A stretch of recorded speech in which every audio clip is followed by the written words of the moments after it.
Hello friends, అందరూ బాగున్నారా? అందరూ ఐటీ చదివిన వాళ్ళు రిలీవ్ అవుతున్నారు, డిప్లొమా చదివిన వాళ్ళు రిలీవ్ అవుతున్నారు, డిగ్రీ అయ్యాక రిలీవ్ అవుతున్నారు. అందరూ ఇంటికాడే ఉంటున్నారు, కానీ ఏది చేయాలో అర్థం అవ్వట్లేదు. చూస్తే అందరూ కాంపిటేటివ్లో జాయిన్ అవ్వమంటున్నారు. మన దగ్గర చూస్తే డబ్బులు ఉండవు, అంతే కదా? సర్లే కొన్ని చదువుకుందాం అంటే అసలు టైం ఉండదు మన దగ్గర. ఎందుకు? చదువుకోవడానికి టైం ఉండదు, కానీ మన ఫేస్బుక్ చూడడానికి, ఇన్స్టాగ్రామ్ చూడడానికి, అన్నిటికి టైం ఉంటుంది. వాట్సాప్లో చాట్ చేసుకోండి, కానీ చదవడానికి మాత్రం టైం ఉండదు మన దగ్గర. అలా తయారయ్యే మన జీవితాలు. కనుక ఇలాంటి వాటికి కొంచెం దూరంగా ఉండి రిలీవ్ అయిన తర్వాత నెక్స్ట్ ఏం చేయాలి? మన ఏజ్ 18 సంవత్సరాలు దాటగానే ప్రతి ఒక్కరూ కూడా గవర్నమెంట్ నోటిఫికేషన్లకు కానీ అప్లై చేయాలి. లేదా మన క్వాలిఫికేషన్ తగ్గట్టుగా ఉండే స్కిల్స్లో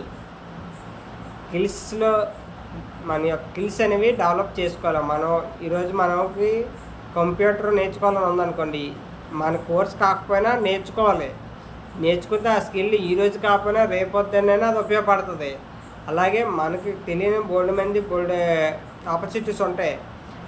వీలైతే అలాంటి కొన్ని కొత్త స్కిల్స్ నేర్చుకోవడం కానీ, గవర్నమెంట్ జాబే కొట్టాలనుకున్న వాళ్ళు ప్రతి నోటిఫికేషన్ కూడా అప్లై చేయాలి. నోటిఫికేషన్ ఎక్కడ అప్లై చేయాలి, ఎప్పుడు పడుతుందని ఎలా తెలుస్తుంది? మన న్యూస్ పేపర్లోని గట్టా వస్తుంటాయి. న్యూస్ పేపర్లో చూడడం కానీ, లేదంటే న్యూస్ పేపర్ అవైలబుల్గా లేనప్పుడు గూగుల్లోకి వెళ్ళి ఫ్రీ జాబ్ అలాట్ కొడితే, లేటెస్ట్ నోటిఫికేషన్ కొడితే అందులో ఓపెన్ అవుతుంది. ఆల్రెడీ ఫ్రీ జాబ్ అలాట్ గురించి ఆల్రెడీ ఒక వీడియో చేశాను. మీరు దాన్ని వాయిస్ సరిగ్గా రాకపోయినా ఒకసారి చూడండి, ఎలా చేయాలి ఏంటని తెలుస్తుంది. ఫ్రీ జాబ్ అలాట్లోకి ఏంటి, మన క్వాలిఫికేషను, ఆ కంపెనీ ఏ కంపెనీ, డిఫెన్స్ అయితే డిఫెన్స్, బ్యాంకింగ్ సెక్టర్ అయితే బ్యాంకింగ్ సెక్టరు, యూపీఎస్సీ అయితే యూపీఎస్సీ, ఆ విధంగా రైల్వే అయితే రైల్వే అనేది వస్తాయి అన్నమాట.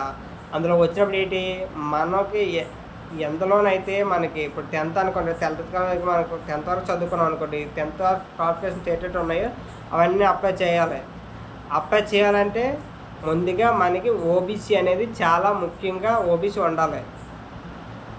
ఎందుకంటే సెంట్రల్ గవర్నమెంట్ దేనికైనా అప్లై చేసినా ఓబీసీ ఖచ్చితంగా అడుగుతారు. ఓబీసీ అయితే ఓబీసీ, ఎస్సీ ఎస్టీ కేటగిరీలు అయితే ఎస్సీ ఎస్టీ కేటగిరీ సర్టిఫికేట్లు, ఓకేనా, ఇవన్నీ అడుగుతారు అన్నమాట. మన కేటగిరీ బట్టి, క్యాస్ట్ బట్టి ఆయా సర్టిఫికేట్లు అనేది రెడీగా ఉంచుకోవాలి. దాంతోపాటు ఎంప్లాయ్మెంట్ ఎక్స్చేంజ్లో కూడా రిజిస్ట్రేషన్ అనేది చేయించుకోవాలి. ఇప్పుడు మనకి 10th ఇంటర్ అయింది అనుకోండి, ఎంప్లాయ్మెంట్ మన జిల్లాలో ఎక్కడైతే ఎంప్లాయ్మెంట్ ఎక్స్చేంజ్ ఉంటుందో అక్కడికి వెళ్ళి రిజిస్ట్రేషన్ చేసుకోవడం వల్ల దాని ద్వారా కూడా కొన్ని పోస్టులు పడుతుంటాయి అన్నమాట. అలాంటి వాటికి ఎగ్జామ్స్ అవి ఉండవు. అలాంటి వాటికి ఎంప్లాయ్మెంట్ ఎక్స్చేంజ్ ద్వారా కూడా మన ఎక్స్పీరియన్స్ బట్టి పోస్టులు రావడానికి అవకాశం ఉంటుంది. అలాగే రైల్వే గట్ట అప్రెంటిస్ గట్ట పడుతుంటాయి. అప్డేట్ చేయాలి.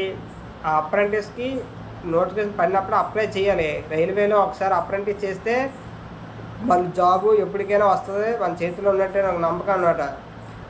ఖచ్చితంగా రైల్వే అప్రెంటిస్ అనేసి ఎప్పుడు నెగ్లెక్ట్ చేయొద్దు. ప్రతి ఒక్కరు కూడా ఐటీ చదివిన వాళ్ళు ప్రతి ఒక్కరు అప్రెంటిస్ పడినప్పుడు అప్లై చేయండి.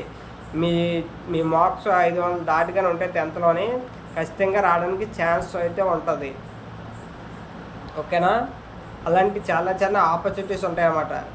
ఇలాంటి ఎన్నో ఆపర్చునిటీని మీరు ఉపయోగించుకొని మన యొక్క మిడిల్ క్లాస్ అయితే కానీ, పేద విద్యార్థులు అయితే కానీ ఇలాంటి అవకాశాలను వినియోగించుకొని గవర్నమెంట్ జాబుల్లో కానీ, మంచి స్కిల్ ఉండే సెక్టార్లో కానీ జాయిన్ అవ్వాలని కోరుకుంటూ, ఇలాంటి విషయాలు తెలియని వారికి మరికొంతమందికి తెలియాలంటే మీరు నా వీడియోని షేర్ చేసి, లైక్ చేసి, సబ్స్క్రైబ్ బటన్ మీద క్లిక్ చేస్తే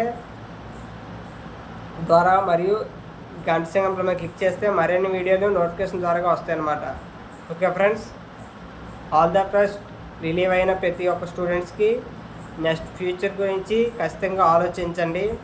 ఎందుకంటే ఫ్యూచరు చాలా ఇన్నాళ్ళు రాలేదు. ఫ్యూచర్ చాలా క్లిష్టంగా ఉన్నమాట. జాబ్ కొట్టాలంటే ఇప్పుడు ఒక పోస్ట్కి దాదాపు 1,00,000 మందికి పోటీ పడినా ఆశ్చర్యపోవాల్సిన పని లేదన్నమాట. అంత కష్టంగా ఉంది. ఎందుకంటే ఇప్పుడున్న సెంట్రల్ గవర్నమెంట్లో పోస్టులు అయితే కానీ మేము చాలా మటుకు గవర్నమెంట్ సెక్టర్లు అన్నీ ప్రైవేట్గానే అవుతున్నాయి కనుక ఈ రోజుల్లో గవర్నమెంట్ జాబ్ కొట్టడానికి చాలా కష్టంగా ఉంది. దయచేసి ఎవరు కూడా నెగ్లెక్ట్ చేయకుండా ఫస్ట్ నోటిఫికేషన్ పడిన వెంటనే అప్లై చేసి దానికి తగ్గ సిలబస్ని చదివి ఇంప్రూవ్మెంట్ చేసుకోవాలనేసి ఆశిస్తున్నాను. చదువు అయిపోయింది కదా అనేసి నెగ్లెక్ట్ చేసి ఇంటికాడ ఖాళీగా ఉండొద్దు. ప్రతి ఒక్కరు కూడా ఏదో ఒక స్కిల్ నేర్చుకోవడం కానీ, ఈ కోచింగ్ సెంటర్లో జాయిన్ అవ్వడం కానీ, మన యొక్క నాలెడ్జ్ అనేది ఎప్పటికప్పుడు ఇంప్రూవ్మెంట్ చేసుకోవాలి. ఓకేనా? Don't neglectancy, be careful.